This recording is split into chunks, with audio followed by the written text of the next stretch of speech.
Say hello to my new workshop. And it's huge!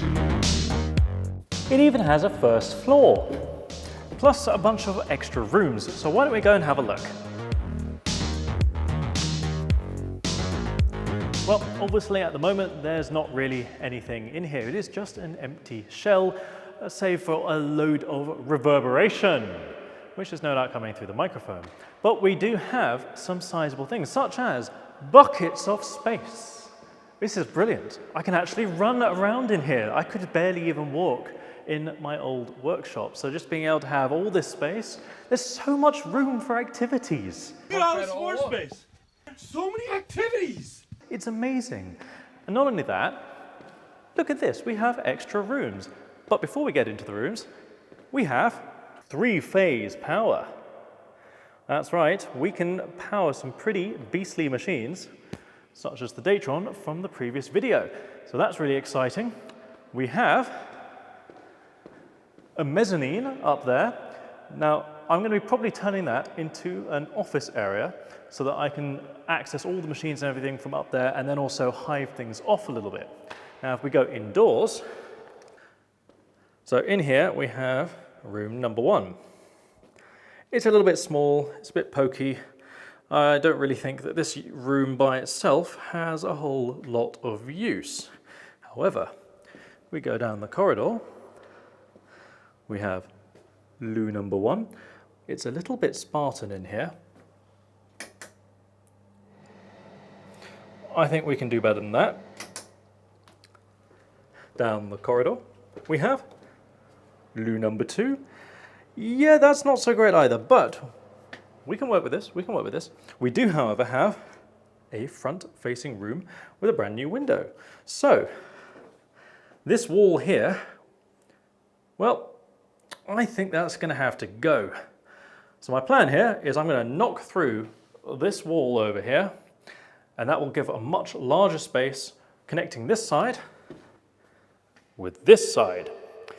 And I think over there, if we have a big aperture, maybe a window or something over here, we're going to keep this staircase in this position, but we're going to have a brand new one because this is clearly a health hazard. Look how tall those steps are.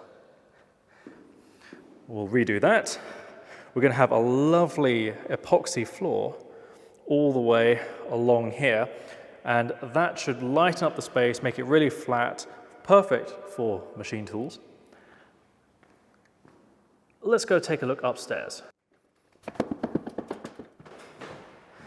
Well, currently up here, not really a whole lot. We've got all of our electrical connections over here on the walls. They all do work. We've also got them over there. Look at this. There used to be a boiler in there. It's a little bit manky. That does not work. However, I might be able to put a new one in there. It's all connected up, so who knows? It could be possible. And I was thinking, we replace all of this over here with glazing. And that'll be absolutely lovely. And you can look over the workshop. See, we've got quite a view. And then we can have the desks over on this side over here. And that'll be, I think, a better working environment. We'll be able to come in sort of where the staircase comes in already. And then maybe have a seating area somewhere over here perhaps. I think that would be quite nice. We can get some nicer lamps and things in here. I'm also going to be doing these skylights because these are a bit grimy. So I think having some nice fresh skylights in here will really brighten up the place and do a hell of a lot. Now of course it's all well and good having access to all this space, but what do I intend to do with it? Why do I actually need it in the first place? Well, one thing that's been on my mind for a long time is wanting to delve into manufacturing at a much deeper level.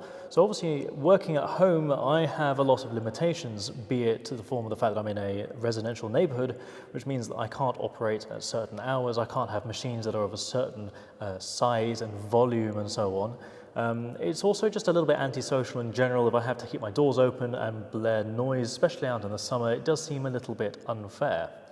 Now, the other issue is, of course, I can't get bigger machines in my current workshop. So if I wanted to have a proper CNC, which is kind of three-phase based like the Datron M8 Cube that I'm going to be getting, it just wouldn't fit. I could maybe fit a Dictron Neo, but that's about as large as a machine I could possibly hope to fit in my current workshop, and it would have so many difficulties anyway. At the very least, I'd have to get some kind of solution sorted for an air compressor. I can fit a huge air compressor in here, so that's not going to be a problem. Now, as I said, I wanted to get further into manufacturing, and that means I want to be able to produce parts that actually you guys can purchase and use in your own computers. It's been something that's been on my mind for a long time, and a lot of people have been asking about some of the things that I make for the videos and for my projects, whether or not you'd be able to buy them and put them in your own rigs. And thinking about that, I kind of thought, yeah, I really want to be able to do that. So, to that extent, that's what I'm hoping to be able to achieve with this space. Now, there really is so much going on behind the scenes that I would love to share with you, but it's just a little bit too early, and I'm not one to count my chickens before they hatch. So on that note, I'm going to love you and leave you, and I need to get back to organizing what is going to be happening with this space, because there is a hell of a lot to do.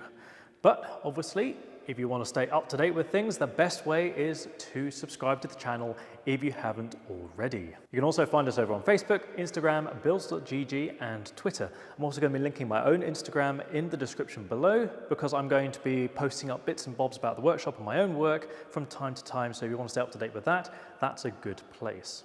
As ever, stay safe folks, take care, and I'll catch you next time.